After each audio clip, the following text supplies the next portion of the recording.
It's only been a few minutes, and I've disregarded half the stands up already. Especially the takoyaki one. I don't know what takoyaki is. Never liked the smell of that stuff. Yuri doesn't seem to be too interested in what's going on either, as she hasn't said a word since we've left. So you're saying the date is going swimmingly. That doesn't last too long, though, as we come across a stand that is being run by another member of the anime club. It's one of those knock-down-all-the-bottle games run by a stronger, taller guy named Fly. I know him. Everyone seems to put the word kunai at the end of his name for whatever reason, because this is a reference to another real-world person. I'm starting to get interested in it more and more as we approach it, to the point where I stopped walking once we're there to see what it's all about. Looks like they have a variety of stuffed animals as prizes. Who bought all of those? After idling about for a bit, Fly manages to get our attention. What is up, guys? How's it going? That's probably the worst Fly impression I could ever do. Not gonna lie, he caught me off guard a little bit. Hey, Fly, what's going on? Oh, not much.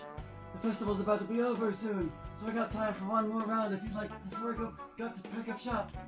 May as well. I haven't done this in a while.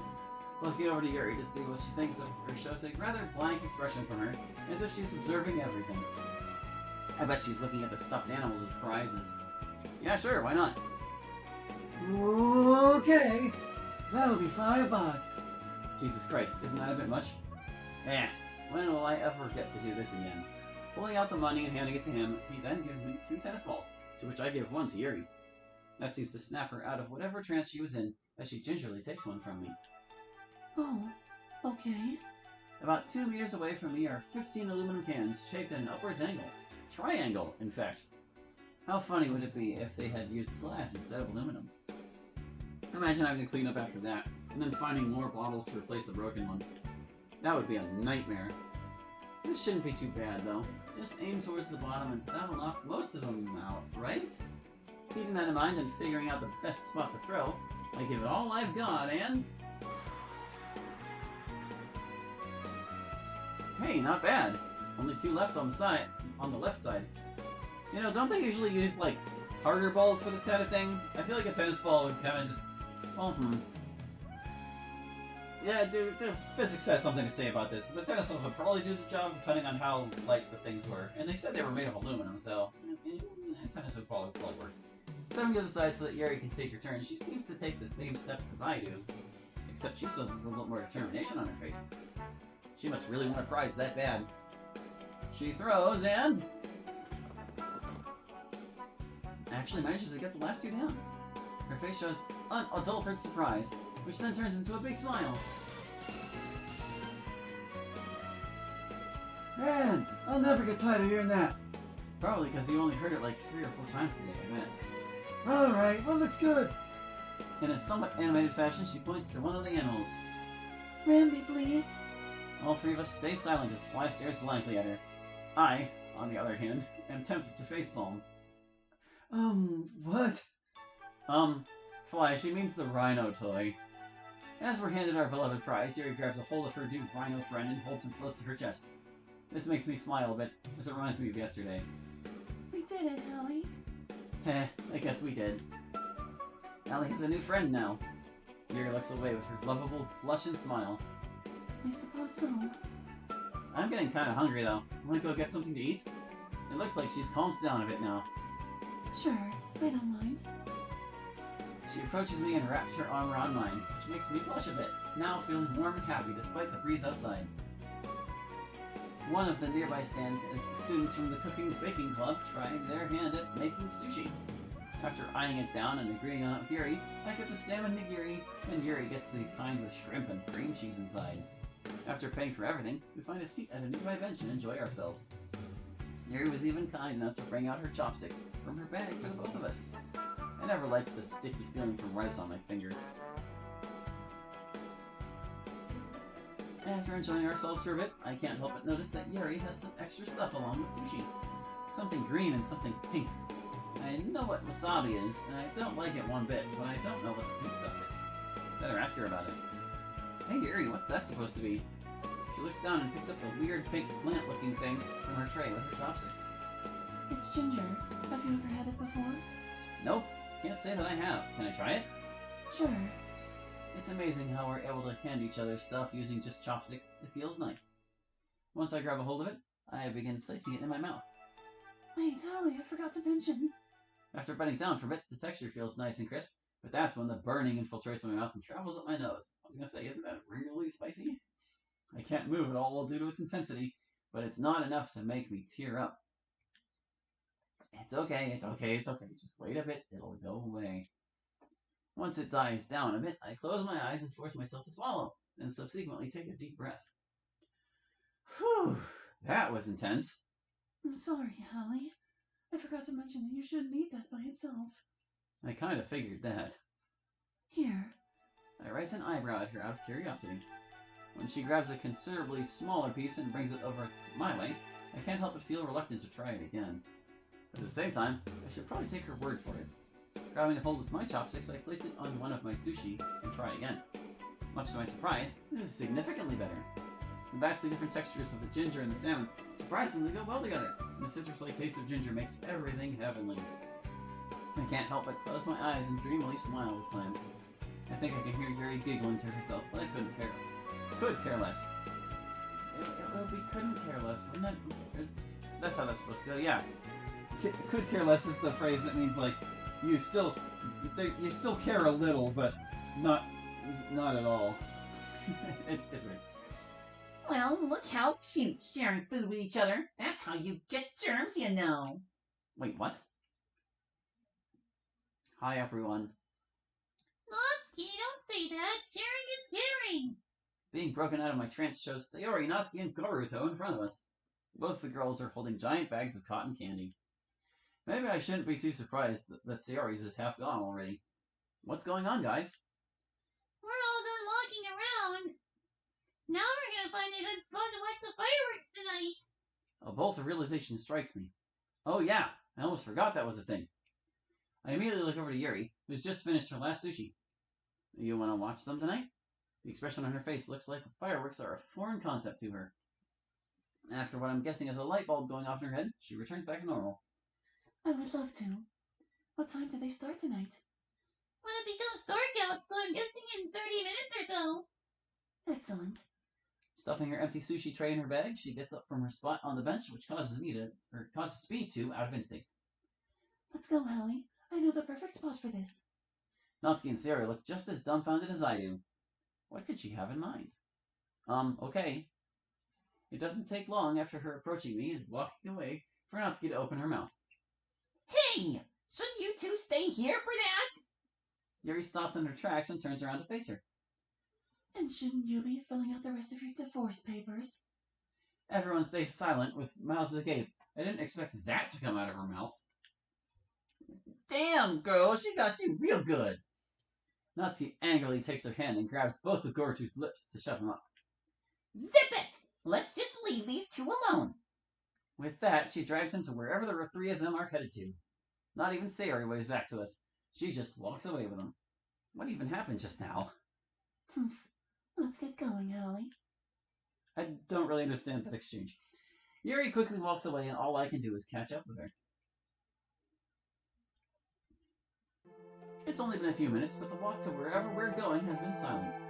With the way we're going, I know we're heading towards her house. Maybe she wants to watch from her backyard or something? She finally speaks up. I'm sorry, Hallie. Just hearing the sadness in her voice makes me grab her hand, hopefully, to send a message that I'm not upset with her. Luckily for me, she doesn't resist.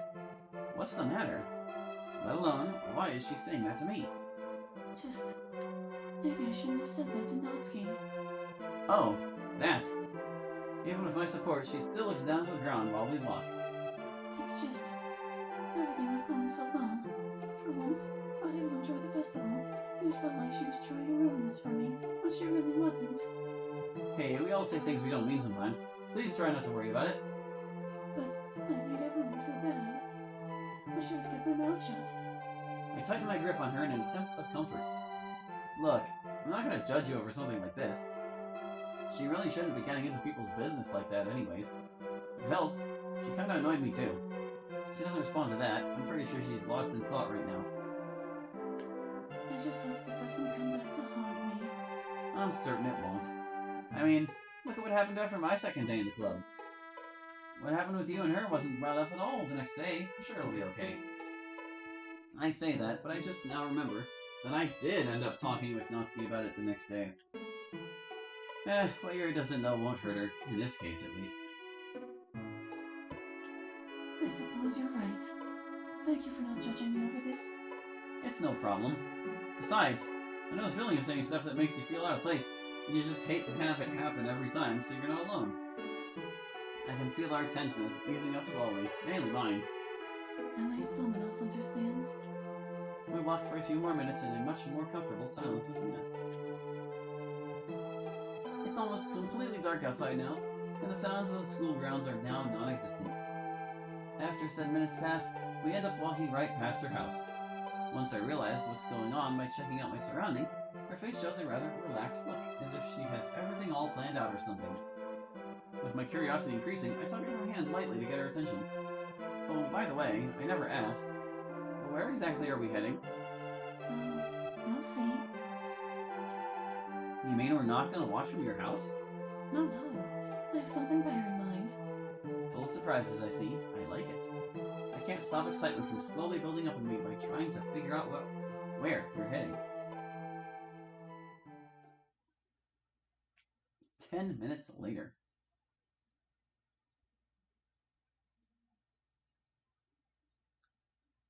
You know, maybe I shouldn't be too surprised that you dragged me to the park. Apologies for the yawn. The atmosphere around here has a nice feeling to it, probably due to the feelings and memories of past events here. It's nice and calm tonight, just like every time I've been here. Here. Ah, I see what's going on now. I like this. Her lovable smile makes a return. We're not quite there yet. We're not? Her shaking her head makes me more curious. What? Wait, you don't mean... Oh my god, yes! Happily following alongside her, we approach the tree lines that are inside the park and enter. I kind of figured. By the time that we have reached our spot on the lake, the darkness, moon, and stars have covered the night sky. Our fallen down tree hasn't been touched since the last time I was here, and the sound of the water makes me feel at home. The both of us, still hand in hand, carefully take our usual spots and take in the atmosphere of everything while I breathe a sigh of relaxation. The air feels nice and crisp, and the breeze can be felt rustling through our hair. Kinda surprised I didn't think of this before. Now I think I know why you didn't want anyone to ruin this for you. She looks bashful now, for whatever reason. I thought you would appreciate this. This girl knows how to make me smile. It feels right to smile as my eyes meet hers. Yeah, I really do. It feels really nice to be back out here again. As my hand breaks away from hers, I look away from her and... away from her, seriously. And bring both arms into the sky in a somewhat silly fashion to let my air passages open up and take a deep breath. Water, nature, moonlight, atmosphere. Oh, how I love thee with a passion unfruited by civilizations for thousands of years. I can hear her giggling out loud as I bring my arms down. I couldn't have said it any better myself. After sharing a small, joyous moment to ourselves, an unexpected and rather loud explosion can be heard in the background. That catches the both of us off guard, especially me, as I almost cover my ears out of instinct. That's when we look away from each other to see a bunch of yellow sparks in the night sky. Oh, must have been a dud. Wait, they started! It's time! I say that with a somewhat confident tone, but Yuri remains quiet. As a few more play out, not only the sky, but the water is filled with colors, which is quite enjoyable if you ask me.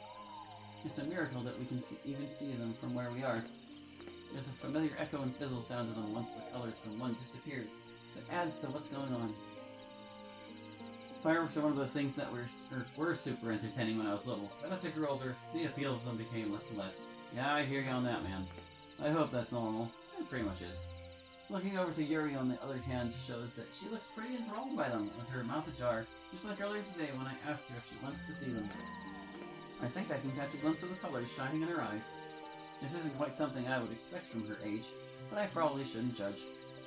They're so pretty. Her voice is gentle, but also genuine, as if she's never experienced them before.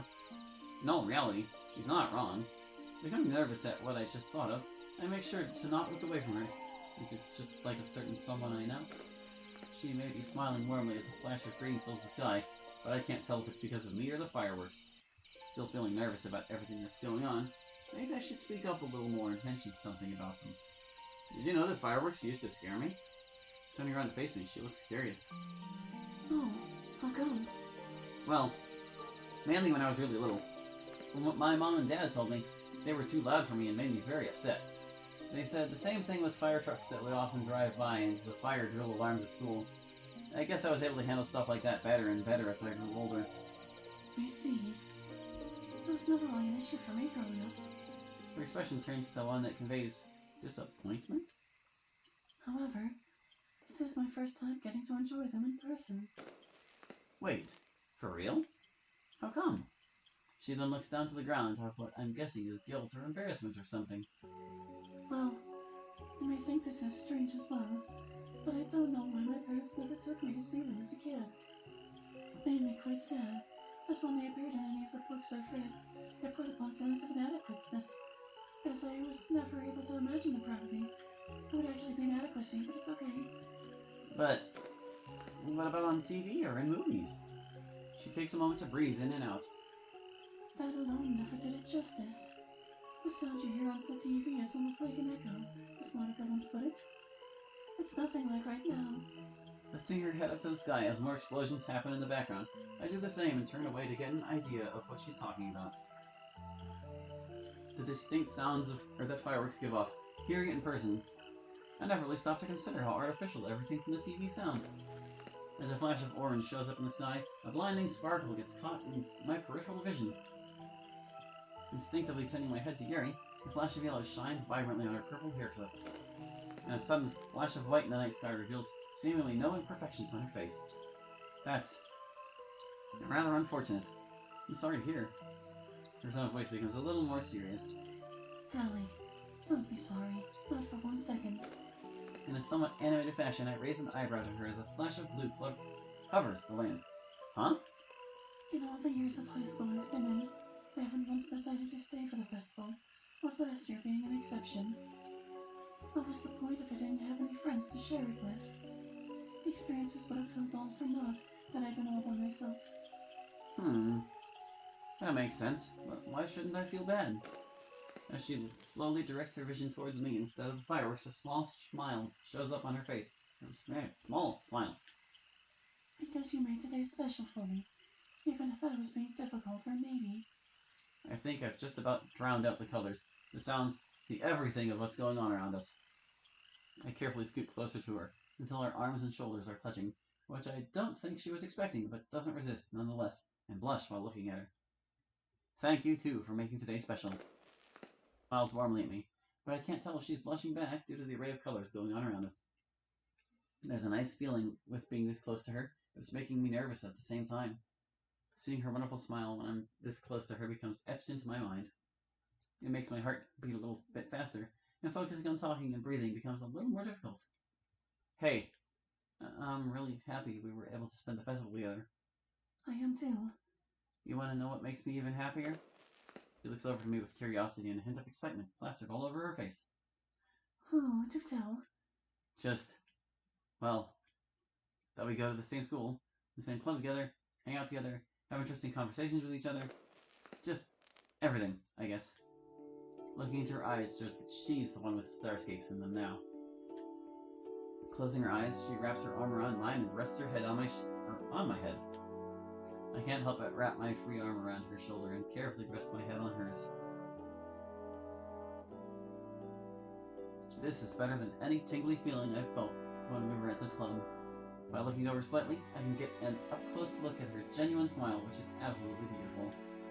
With us being this close, knowing that I made the festival special for her and our breathing slowly becoming in tandem, I speak gently to her, as I want her to know how I feel. Hey, princess. Yes, darling. Darling. This is one of my favorite feelings of all time. Her grip on me tightens, which instantly warms me up inside. Nothing in the past or future will ever feel like today. For the rest of the night, the fireworks continue to serve as background noise instead of the main attraction. With each ticking second that passed, I never once wanted this moment to end. Nothing else in the world seemed to matter anymore. Anything that life has to throw at us, I want to face it together with her.